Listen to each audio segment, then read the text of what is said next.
In some big time news, AEW has announced a new re-signing in the form of Roosh.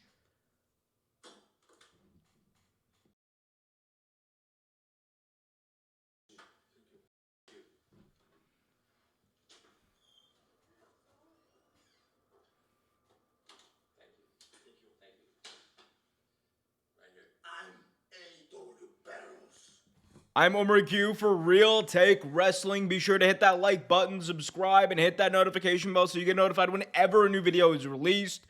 It's official. Roosh has re-signed with AEW. El Toro Blanco is, in fact, still all elite. There had been a lot of speculation about his future with the company, his potential courtship or some potential courtship that could have happened with WWE. And you think a guy like Roosh, who you could argue pound for pound right now is one of the best performers in the ring there is in the world. Like, his matches are so different, and they offer such a different drive than all the rest of the matches you see, because Roosh is almost, don't want to say an anomaly, because there are big brawlers who are able to also kind of go into that super heavyweight type of style of professional wrestling, but Roosh does it so good, and I think so much better than a lot of people out there. Like, he's able to at the same time be a big time brawler, like that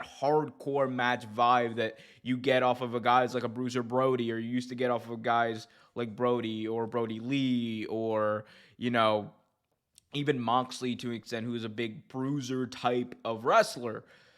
You get that, but you also get this like prime time all-star level of just amazing wrestling. Like, it's so crazy to me that there was a world where you could have had him and Gunther, who I think is like a very good comp to someone like Roosh. I think him and Gunther, or him and Walter, whatever you want to call them, are two very comparable and similar wrestlers in the style that they wrestle. I would argue that Roosh is a little more it's a little more bloody than someone like a Walter, because he hasn't had to do a lot of that or any of that since he's been in WWE and since his ascent took place. But this is a great re-signing for AEW. It's a bit of a missed opportunity for WWE, but we also know that WWE, ever since the sale to Endeavor, has been on a hiring freeze. They haven't hired new talent.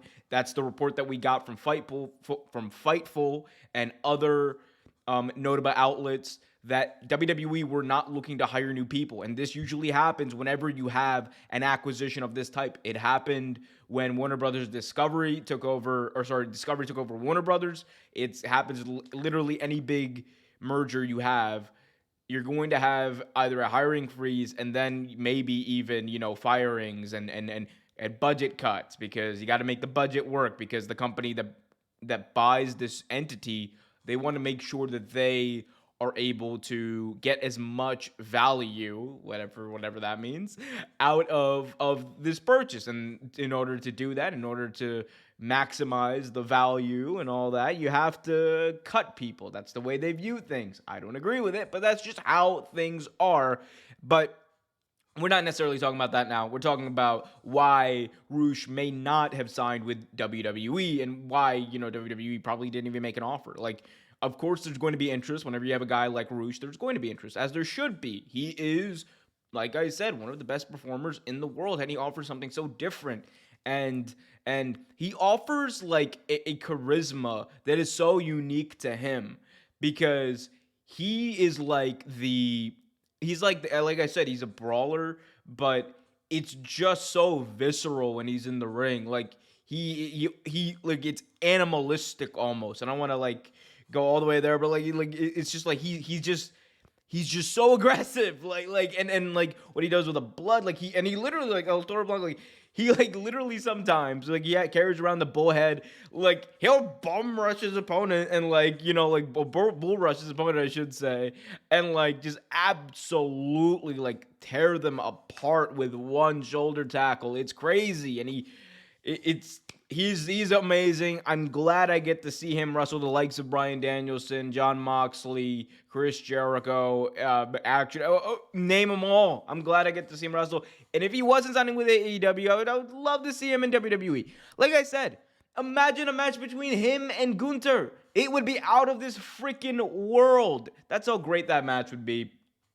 Again, needless to say, Roosh signing anywhere in North America is great for me because that means I get to see him and I get to easily, very easily, see him on national television, which is exactly where he belongs. I think Roosh should be a champion. I think Roosh will be a champion someday. Not just an international champion, not just an intercontinental champion, not just TBS, TNT, whatever champion. I think Roosh will be a world champion, and he deserves it. Like I said, it's only a matter of time before he reaches that next level. Right now, he's still like up and coming in the eyes of the national American public, but it's only a matter of time before he breaks through. Because like every time I see him, he shines and he stands out, which is exactly what you need. You need to be able to stand out through your wrestling, through your performance. That's what he does. Good for AEW for re-signing him. As far as WWE not getting him, it is what it is. But last thing I'll say here is that this isn't the only big signing that AEW is likely going to do soon. We know that they are in contract talks with the Young Bucks and Kenny Omega. Kenny Omega and the Young Bucks, of course, signed those contracts back in 2019, coming up next year. So there's not a lot of time left. Like I know like 6 or 5 months seems like a lot of time, but it's like no time in wrestling. It's going to be interesting to see what happens because you would think that the way things are turning out, they're going to re-sign. But yet again, Cody Rhodes was TNT champion when his contract expired. So I'm not saying that they won't re-sign, but I think eventually they will. It's just a matter of, do you, if you're the Young Bucks and Kenny Omega, want to mull or consider an offer from WWE? Do you go that route? Do you potentially say, well, maybe we won't? I don't know.